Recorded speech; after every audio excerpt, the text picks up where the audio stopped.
Il y a peut-être quelque part là-bas, parmi des billions d'étoiles, une civilisation qui regarde le ciel et se pose exactement la même question que nous.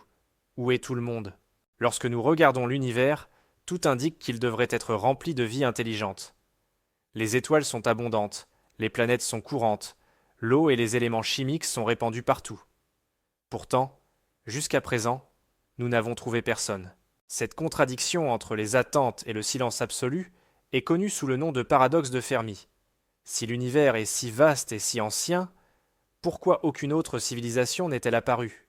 Dans cette vidéo, nous allons explorer certaines des idées les plus intrigantes, effrayantes et fascinantes que la science et la philosophie ont créées, pour tenter d'expliquer pourquoi nous n'avons jamais trouvé de vie intelligente. Et peut-être, à la fin, la question ne sera pas seulement où ils sont, mais ce que tout cela dit sur notre propre avenir. Tout commence par un exercice d'imagination connu sous le nom d'équation de Drake. Ce n'est pas une formule exacte, mais une façon organisée de penser au nombre de civilisations communicatives qui pourraient exister dans notre galaxie. L'équation prend en compte des facteurs tels que le nombre d'étoiles qui se forment chaque année, combien de ces systèmes ont des planètes, combien de ces planètes se trouvent dans des zones habitables, combien développent réellement la vie, combien évoluent vers une vie intelligente et combien choisissent de communiquer. Lorsque nous choisissons des valeurs optimistes pour ces termes, le résultat est impressionnant. Il peut y avoir des dizaines, des centaines ou même des milliers de civilisations dans la Voie lactée. Mais lorsque nous regardons les données réelles, le résultat peut être presque nul. Et c'est là que le paradoxe explose devant nous. Toute estimation un peu plus pessimiste transforme une galaxie pleine de voisins en un désert silencieux. Une possibilité, c'est que l'origine même de la vie soit incroyablement rare. Sur Terre, tout ce que nous avons est un seul exemple. La vie est apparue, s'est établie, et n'a jamais complètement disparu. Il est peut-être si improbable que la transition de la chimie à la biologie, même avec des milliards de planètes, la plupart d'entre elles restent éternellement stériles. Il se peut que nous ayons gagné à la loterie cosmique dès le début. Lorsque des molécules simples ont commencé à se copier et à évoluer. Si cela est vrai, l'univers pourrait être rempli de planètes avec les bonnes conditions, mais sans aucun organisme vivant pour en profiter. Dans ce scénario, nous ne serions pas seulement rares, nous serions presque impossibles. Peut-être que la vie simple est relativement facile à apparaître, mais transformer des organismes unicellulaires en créatures conscientes, capables de construire de la technologie, peut être un voyage presque infranchissable. Sur Terre, la vie est apparue tôt, à l'échelle géologique. Cependant, pendant des milliards d'années, tout ce qui existait était des formes simples, sans cerveau ni société complexe. Ce n'est que très récemment, au cours des derniers millions d'années, que des créatures dotées d'une intelligence avancée sont apparues. Et notre espèce, Homo sapiens, n'existe que depuis un clin d'œil dans l'histoire de la planète. Si l'on regarde à l'échelle cosmique, l'intelligence technologique pourrait être comme un éclair extrêmement court. Même sur des planètes avec de la vie, la majorité n'atteindrait jamais ce point. Il y a peut-être beaucoup de mondes remplis de microbes, d'algues, voire de forêts luxuriantes, mais jamais avec des télescopes, des radios ou des vaisseaux spatiaux. L'une des idées les plus provocatrices est l'hypothèse du grand filtre. Elle suggère qu'il existe une étape, ou plusieurs étapes, extrêmement difficiles ou dangereuses sur le chemin entre la matière inerte et les civilisations interstellaires. Ce filtre peut être au début, à l'origine de la vie. Il peut se trouver lors de la transition vers des organismes complexes. Ou il peut être tout à fait devant, dans notre propre technologie. Peut-être que presque toutes les civilisations qui découvrent l'énergie nucléaire, la génétique, l'intelligence artificielle ou des formes extrêmes d'exploitation de l'environnement finissent patatas par se détruire avant d'atteindre les étoiles. Nous pouvons imaginer des mondes qui chauffent le climat jusqu'à l'effondrement, contaminent leurs océans, créent des armes impossibles à contrôler ou épuisent simplement leurs ressources les plus fondamentales. Si le grand filtre se trouve devant nous, le silence de l'univers pourrait être un avertissement. L'absence d'autres civilisations signifierait que la majorité n'a pas réussi à passer la phase que nous vivons actuellement. Et si le problème n'était pas l'absence de vie, mais la peur, la théorie de la forêt sombre suggère que l'univers regorge de civilisations, mais toutes sont silencieuses. Dans une forêt sombre, toute forme de vie qui se révèle peut être détruite par une autre plus forte. La meilleure stratégie est de rester invisible, immobile, à observer sans émettre de signaux. Si cela est vrai, Les civilisations avancées évitent d'envoyer des messages dans l'espace. Et toute civilisation qui fait beaucoup de bruit peut devenir une cible.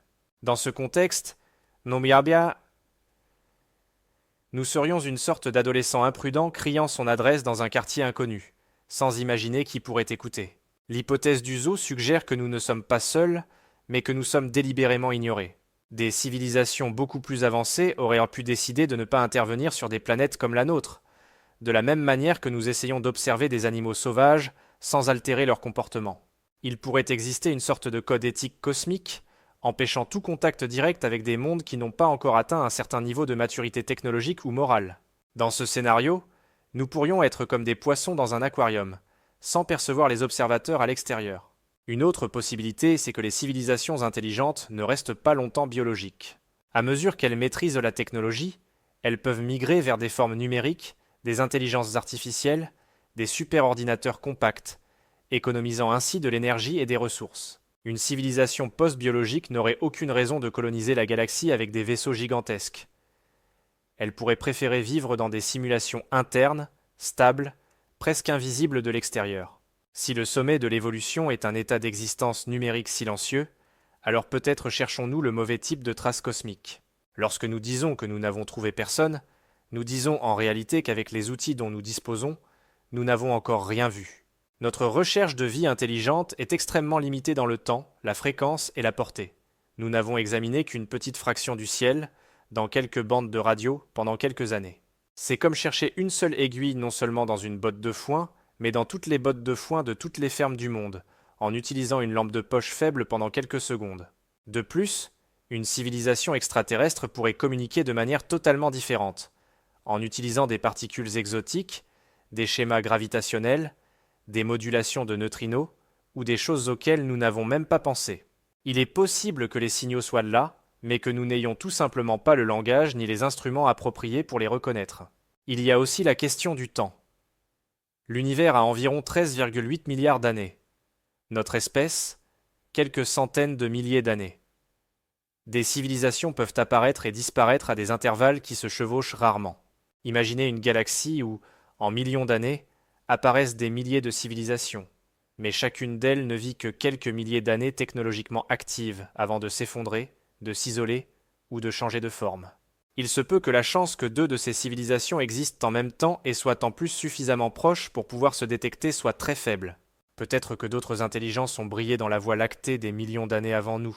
Peut-être que d'autres surgiront encore des millions d'années plus tard. Nous sommes, qui sait, dans l'intervalle entre deux grands cœurs cosmiques.